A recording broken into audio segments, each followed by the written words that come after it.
All right, guys, welcome to tonight's webinar here on the Bay Floor. This is one of our regular training events we try and do on the Bay Floor here to be able to give you some kind of more up close and impersonal tactical tips and everything. So tonight's program, we're going to be talking about fires in garden apartments. Obviously, these are a kind of unique and very challenging fire type. And joining us tonight, presenting our program tonight, is going to be Combat Ready Instructor Frank Malta, Battalion Chief with Frederick County, Maryland. So I'll be chiming in on a couple things here, I guess, throughout the program. But for the majority of the show, I'm going to turn it over here to our buddy Frank. What's going on, Frank? Hey, what's going on? Appreciate the introduction. My name is Frank Malta. I'm a battalion chief in the Frederick County, Maryland Fire Department. And I was fortunate enough to get hired right out of high school, the youngest member of the Frederick County Fire Department at the time. And I've worked my way up to the rank of battalion chief, and I currently am assigned to our training academy. So a little bit of background about Frederick County. It is a combination system with about 640 career members and 300 operational volunteers. We run around 40,000 calls annually. Most of my career has been spent in an urban environment, which has no shortage of garden apartments, which is what makes this near and dear to me. One of the things, just some of the background about this presentation and why I like it so much. For starters, barring any kind of, intricacies, for the most part, these structures are pretty common and can be found all over the United States. All right. So, the garden apartment specifically is one of my favorite places to go to a fire. And I think that's because the building itself is fairly simplistic. It's divided by a hallway. And then front to back, you may have a unit or two to either side. So the building itself is pretty simplistic. But then when you factor in some of the variables that we're going to talk about this evening, it adds to some of the complexity in these fires that, if not acknowledged, can lead to some tactical miscues that ultimately are going to result in buildings burning down and the loss of life. We made access apartment on the third floor. Working to get into the attic, not in fire now. Good job. Are you ready for water? Okay, rescue 2, if you're on the third floor, be careful, you get fire up. Command Chief 50. Go ahead. Side Charlie, 1-story slab, heavy fire, 2nd floor, extending the 3rd in the attic, strike the 3rd alarm. Yeah. All right, so there you have it. Got a real good fire going in a garden apartment, and as you can hear, Chief Martin in the background requesting the 3rd alarm be struck. So just a couple facts of the matter when we start dealing with buildings of this kind.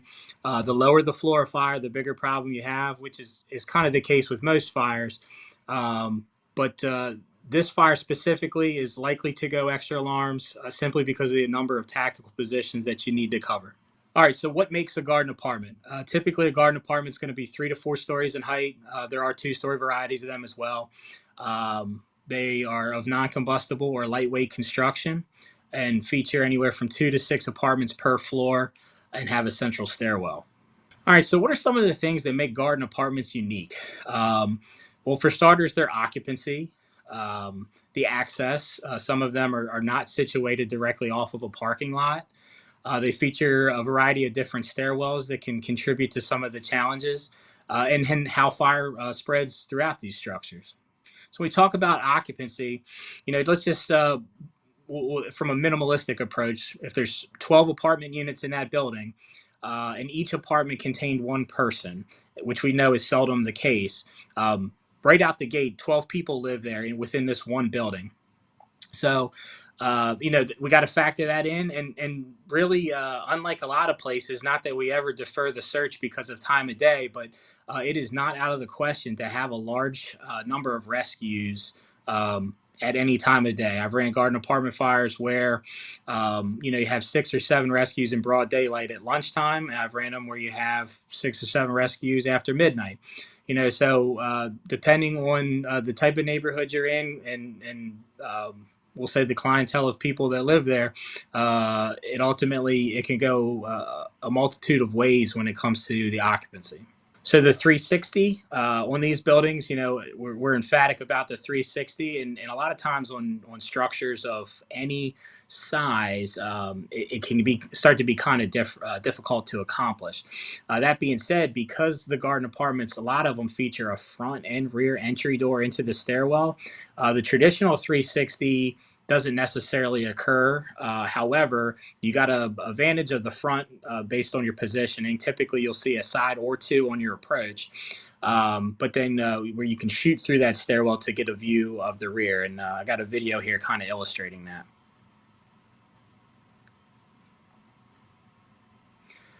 So you can see it goes through. Like, knowing this complex, we know those doors don't lock. But if you're in a complex where the doors may lock behind you, you'd want to chock those. He gets out to the back. He surveys the rear. He's looking for not only fire conditions and smoke conditions, but as well as if there's any occupants hanging from windows or balconies, and then proceeds back to the front to start the operation. Now, in the event that you have a garden apartment that does not have a rear entry door, which we do have types like that around here as well, and it's not feasible, you can do a couple different things. You can simply go down one of the sides of the building if it's not like a middle of the road building and look.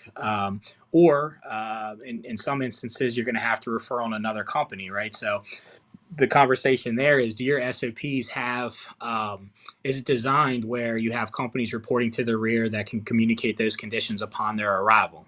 All right, so let's talk tactics. This is what everybody came to hear, so let's get to it. All right, so first and foremost, our line selection, how we're going to put these fires out. So I am a big advocate of utilizing the smaller hand lines simply because it affords you greater maneuverability. Um, some of these bigger lines, it's going to be difficult once you get into these apartment units to move them around. So the smaller hand lines, and sometimes it may take more than one, but it's absolutely the way to go. And then, so part of that, in addition to diameter, is figuring out our length, right? And this can kind of, this is where like some of like the street offset and stuff like that plays into it. But ultimately, when you're formulating the length of your line, we're going to determine three numbers that we need to know, and that is your street offset, right? What is the distance from the fire engine to the front door of this building? And then from there, from that front door to the apartment door, factoring in any kind of ascent you have to make up the stairs, right? And we're using plus or minus 50 foot roughly for the stairs, which is typically a pretty generous measurement, but it's one that's going to prevent you from getting burned. Um, and then there's ways that we can shorten these stretches up, but then ultimately the final number that you need to know is the depth of the apartment. So from the front door of the fire unit to the deepest part of that apartment, right? And that's getting into the deepest room, right? We need to get the line into the fire room to put it out in its entirety. Like, simply making it down the hallway to the door isn't going to cut it. All right, the search. When we talk about doing a search, we'll say the same principles apply as with a lot of structures. The search needs to start on the fire floor, and then the next priority being the floor above. Now, when we talk about that search on the fire floor itself, it should start in the fire apartment. All right, so there's different ways we can do this. The oriented search, where you're going in the front door of the apartment, like everybody else, and you're simply starting your search from there with the intention of searching the entire building. Um, the vent enter search tactic is absolutely applicable in garden apartments, which is more of a targeted search. We'll say, where somebody tells you, "Hey, my so and so is in that room right there. Why take the scenic route? Throw a ladder, get in there, and get them."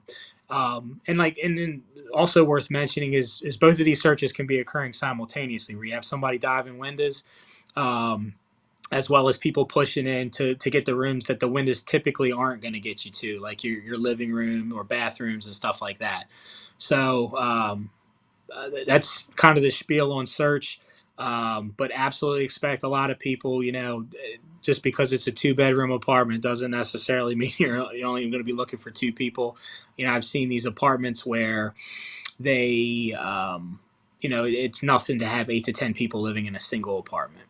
So when it comes to removing the occupants, ultimately it's going to be dependent upon the location of the fire and how things are going. That enclosed stairwell, like we referenced earlier, if it's full of smoke, that's not going to be a we're going to be able to take them. If there's a ton of people, a ton of hose lines located in the stairwell, that's going to be difficult to get the average person down, especially in limited visibility. They do not have the protection of a SCBA. If they are unconscious, you're going to have to navigate all that stuff as you're coming down. So sometimes the stairwell is not going to be the route we want to use, so then you're going to have to, ground ladders or tower ladder or an aerial ladder to get these people out. So probably this is a good time to talk about the difference between a rescue and a removal. So these buildings are notorious. You'll have a good fire going in, say, a second floor apartment, and the stairwell gets polluted in smoke, and you have somebody in either a second or third floor apartment on the opposite side of the stairwell who simply can't get out of their apartment because the stairwell is full of smoke, but aren't in real danger, we'll say, yet. So prioritizing who needs to go and who can wait a little bit, if not shelter in place for the duration of the incident. So like I'm reminded of a fire that I ran as a lieutenant when I was on Squad 3. It was a second floor apartment, pretty decent fire in the kitchen. And went in there. We did our best with the can, wasn't enough. So, waited for the line to come in, and relatively quick water on the fire, right? We're talking 5, maybe 6 minutes before we were confident to say that this fire was out. And then as I'm coming out of the building, I see a 35-foot ground ladder thrown to a third floor balcony, and then bringing down a large pregnant woman down this ladder, right? And so, like, it worked out. Like, they got her down. It was no problem, and it looked cool. However, was it worth that risk to do? She was coming from a third floor apartment, opposite side of the stairwell. The fire was knocked in no time flat. Was that worthwhile to do? And these are decisions that you and your companies are going to have to make. But not everybody that's hanging from a window or standing on a balcony is in imminent peril. So these types of buildings can have a variety of different roofs, and some of them will say have a couple of the roof all in one shot, right? So a lot of these buildings you see with a peaked roof, which is, like I said, very similar to a typical residential house, except significantly larger. Sometimes they're compartmentalized on the inside, like over top of the individual apartments. Sometimes it's a wide open space. Some of these buildings are flat roof buildings. Some of them have multiple roofs where you may have a peaked portion as well as a flat portion. And then, like when I said, a combination or where they have several of the same is a rain roof, right? So this is kind of a common thing, and it's done as a cost savings measure where you have a flat roof that may be aged or it's starting to leak, and it's extremely expensive to fix. Whereas it might be a little bit cheaper to put a peaked roof over top of that flat roof, hence the rain roof name, which then stops your leak issue. It still provides the coverage you need, and it goes right over top, and it's a little bit cheaper to do it that route. The problem for us, obviously, is when it comes to like vertical ventilation, or if you think you have fire in that attic space, you're not going to be able to get to it the traditional means, like hooking the ceiling down, because it's not the ceiling, it's actually a flat roof. Same thing on the top side. You cut your vent hole and nothing comes out of it. Well, then what, right? And under no circumstances should you enter that hole to then cut the second roof. It's just one of those things you need to recognize, like, if I cut a hole and I'm over top of where I think the fire is and nothing's coming out of here, that might be an indication that you have a rain roof, and that's certainly something that you would want to communicate to the incident commander. You just watched a segment from one of our exclusive training videos from the Bay Floor. The Bay Floor is our special community of like-minded firefighters where we can get together away from the noise of traditional social media and talk about what really matters and talk shop with other firefighters that get it. We aim to host training videos like this, along with members-only podcasts, webinars, and other exclusive training content that you can use your next day in the firehouse to get better and train with your members. So if you'd like to check out the rest of this video and other videos like it, make sure you check us out on thebayfloor.com.